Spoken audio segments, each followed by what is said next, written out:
Hi, everyone. Welcome to my podcast entitled The Grace Journey for Women, Embracing God's Love in Every Season and Discovering His Purpose in Your Life.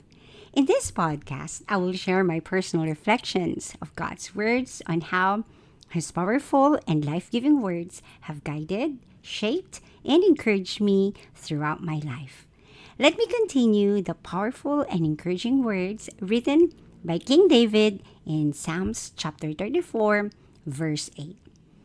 O taste and see that the Lord is good. Blessed is the man who trusts in Him. Perhaps marami sa atin ang curious. Why did King David choose the words na taste and see the goodness of God? Let me give you the Hebrew word of taste and see. By the way, we are going to use the Hebrew language kasi yung Old Testament was written in Hebrew. Ang word na taste is ta'am, but the pronunciation is tam, which means to test, to try, to experience. While yung see is ra'a, which means to cause to look intently or gaze or behold. In our modern language, it translates to try and see, which means to experience something, to know the outcome or result. It means there is an action involved and not just theory or knowledge lang.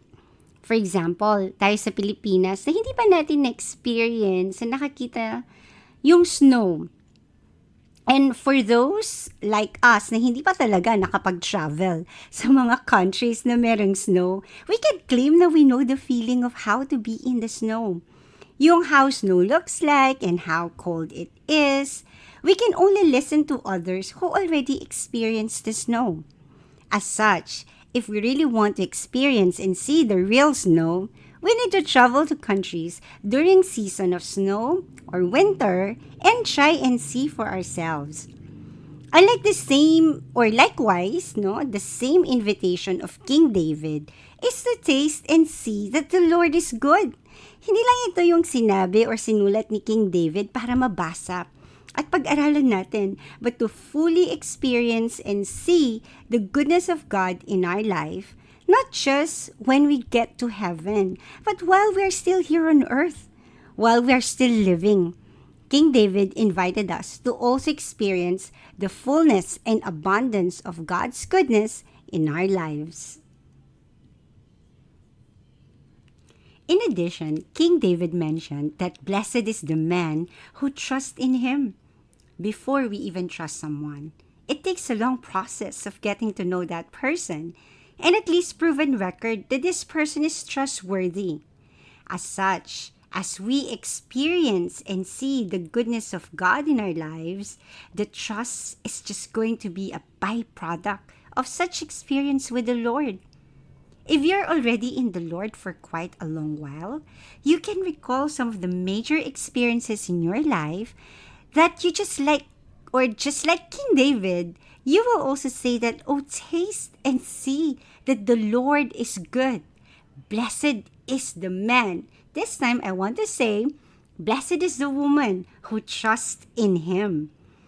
I remember when I first moved out of my comfort zone in 2012, nag-work ako sa Quezon City, sa IBM, as a process trainer. I was both excited and anxious kasi lahat bago. From the place and people I meet. Then, since pioneer account pa, kung saan ako na-assigned, I would be assigned to an Australian trainer who would assess and certify me. Grabe no, parang nakaka-nervous talaga pag ganyan. Of course, super prayer ako kay God that time to lead me and trust Him that everything would be fine. Heto na nga, of all the line of business in Australian trainers, I was assigned to the kindest and gorgeous trainer. Ang pangalan niya, James. Well, some of my co-trainers were assigned to those na medyo difficult and challenging. The world call it luck, but I call it favor from God. Oh, taste and see that the Lord is good.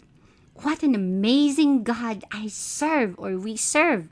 Dito pa sa Psalm chapter 5, sabi niya, you surround me. You surround me such favor as if it's a shield. Another great miracle also happened to me in 2013 where I was traveling via bus from Bulacan to Manila. While we were on NLEX, suddenly a 10-wheeler truck nag-overtake na almost hit our bus. Then the driver drove defensively. As such, our bus suddenly nag-move side by side, up and down. And I started praying again that the movement would stop and our bus stabilized. Then we were spared and got to my destination safely.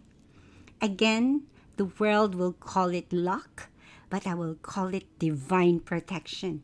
What a miracle. Let's revisit Psalm 91. Go ahead, sisters, read that. That's divine protection of God. Ikaw, sister, if you are in the Lord, lalo na long and deep na yung relationship mo sa Kanya, you can recall many situations na masasabi mo rin, oh, taste and see that the Lord is good. Perhaps same as what I have experienced, favor and divine protection. And you can remember, bigla na rin meron kang unexpected na financial blessings. Or you're not expecting na makukuha mo yung promotion. Or ang tagal mo na gustong magkaanak, suddenly meron na pala. Then, unexpectedly, you met someone at the time and place na masasabi mo na, galing naman ni Lord. Masasabi mo talaga, oh, taste and see that the Lord is good. Oh, what a joy it is to remember and tell all the Lord's goodness in our lives. And indeed, you can tell everyone the same as what you have experienced, that they too will try and see that the Lord is good. Taste and see the goodness of the Lord, His favor and divine protection and all His goodness.